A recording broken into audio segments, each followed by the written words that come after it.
व्यवस्था और उसका विकास विषय में आज हम बालक के अध्ययन के तरीके यानी procedure for studying A children यानी बालक के अध्ययन के तरीकों के बारे में जानेंगे कि किन किन विधियों से बच्चे के अध्ययन यानी बाल्यावस्था का अध्ययन किया जाता है।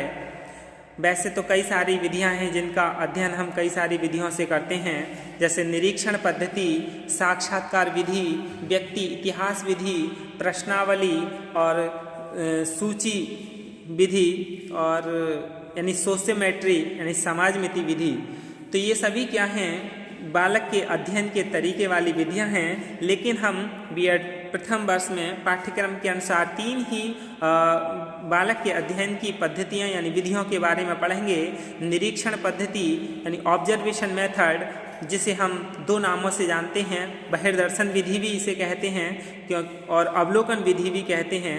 प्राकृतिक निरीक्षण पद्धति भी इसे कहते हैं, एक्सट्रोस्पेक्शन मेथड।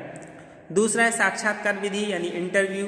तीसरा है व्यक्ति इतिहास विधि यानी केस हिस्ट्री मेथड, जिसे जीवनी विधि भी कहते हैं और केस स्टडी नाम से भी कहते हैं।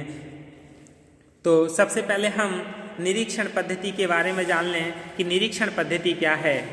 निरीक्षण पद्धति के बारे में नाम तो आपने जान ही लिया, जैसे बाह्य निरीक्षण या बहिर्दर्शन पद्धति भी कहते हैं। क्यों कहते हैं इसे? क्योंकि इसमें व्यक्ति के बाहरी व्यवहार का निरीक्षण किया जाता है और यह निरीक्षण प्राकृतिक अवस्था में होता है, इसलिए इसे प्राकृतिक ऑब्जर्वेशन मेथड कहते हैं। सामान्यतः निरीक्षण शब्द का अर्थ ध्यानपूर्वक देखना होता है। निरीक्षण का मतलब क्या हुआ? ध्यानपूर्वक देखना। किसी व्यक्ति के व्यवहार, आचरण, क्रियाओं, प्रतिक्रियाओं आदि को ध्यानपूर्वक देखकर अपने पूर्व अनुभव के आधार पर उसकी मानसिक दशा का अनुमान लगाया जा सकता है। क्योंकि व्यक्ति के अंतर्मन का व्यवहार यानी कवर्ट बिहेवियर ही प्रत्यक्ष व्यवहार यानी ओवर्ट बिहेवियर में परिलक्षित होता है। यानी जो बालक है उसके या व्यक्ति है उसकी जो अंतर्मन का व्यवहार है, जो उसके मन में अंदर चल रहा होता है, वही क्या है उसके बाहर वो प्रत्यक्ष व्यवहार परिलक्षित होता है यानी दिखने लगता है।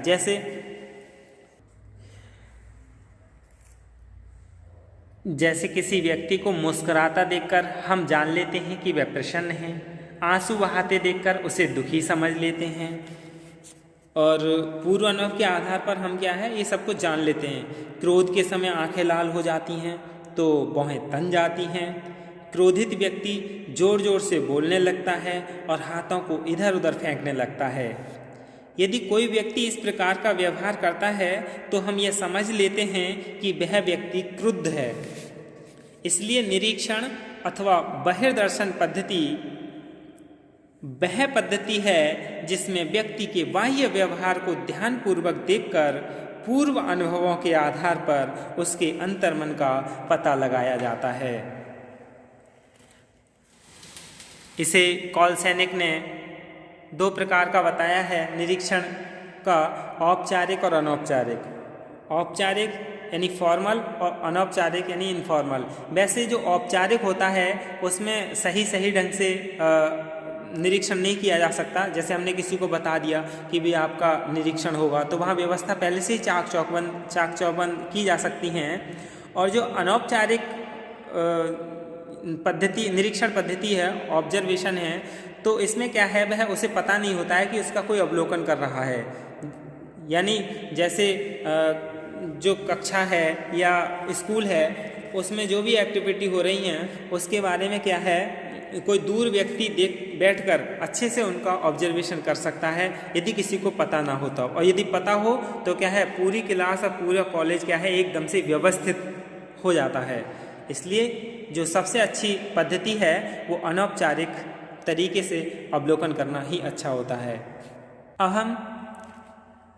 अब हम निरीक्षण पद्धति के सोपान यानी स्टेजेज ऑफ ऑब्जर्वेशन के बारे में जान लें कि जो निरीक्षण पद्धति हैं इसे कितने सोपानों में कितने पदों में पूरा करते हैं।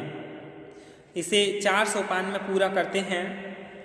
सबसे पहले स्टेप फर्स्ट में यानी स्टेजेस फर्स्ट में अवस्था 1 में दूसरों के प्रत्यक्ष व्यवहार का सही निरीक्षण करना। पहले हम क्या करते हैं, दूसरे का प्रत्यक्ष रूप से जो व्यवहार है उसका सही निरीक्षण करते हैं, यानी व्यक्ति की मानसिक दशा का ज्ञान प्राप्त करने के लिए ये क्या है, जरूरी है। उस व्यक्ति के प्रत्यक्ष व्यवहार का सावधानी पूर्वक सही निरीक्षण किया जाए।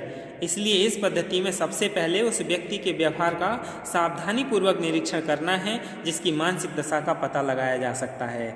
दूसरी अवस्था है स्टेजेस सेकंड, यानी प्रयोज्य के व्यवहारों का लेखा तैयार करना, यानी व्यक्ति के व्यवहारों का निरीक्षण करने के बाद उसका सही लेखा तैयार करना होता है।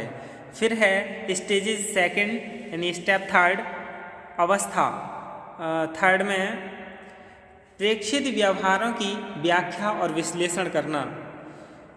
इस सोपान में अध्ययनकर्ता अपने पूर्व अनुभवों के आधार पर व्यक्ति के व्यवहारों को विश्लेषित कर उनकी व्याख्या करता है और उसकी मानसिक दशा का अनुमान लगा लेता है। जैसे यदि कोई व्यक्ति मुस्कुरा रहा है तो पूर्व अनुभव के आधार पर उसके प्रसन्न होने का अनुमान लगाया जा सकता है।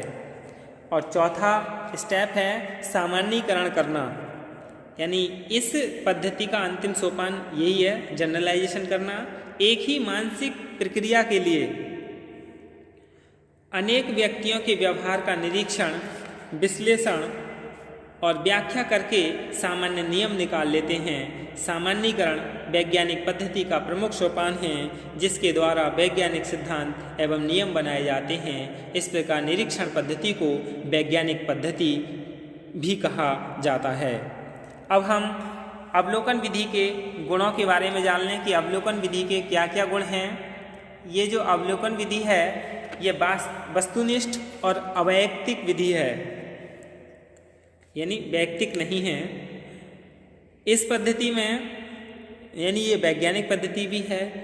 इस पद्धति के द्वारा सही आंकड़े और तथ्य एकत्रित किए जा सकते हैं और उन्हें सत्यापित किया जा सकता है। इस पद्धति से प्राप्त निष्कर्ष सत्य और विश्वसनीय होते हैं। इसके आधार पर हम सामान्य नियम भी बनाए जा सकते हैं। दूसरा है बालकों का अध्ययन करने के लिए उपयोगी, यानी ये जो पद्धति है निरीक्षण पद्धति, ये बालकों का अध्ययन करने के लिए बहुत ज़्यादा उपयोगी है क्योंकि इनके व्यवहारों में आडंबर बहुत कम होता है और ये जो भी व्यवहार करते हैं वह स्वाभाविक होता है, नेचुरल होता है।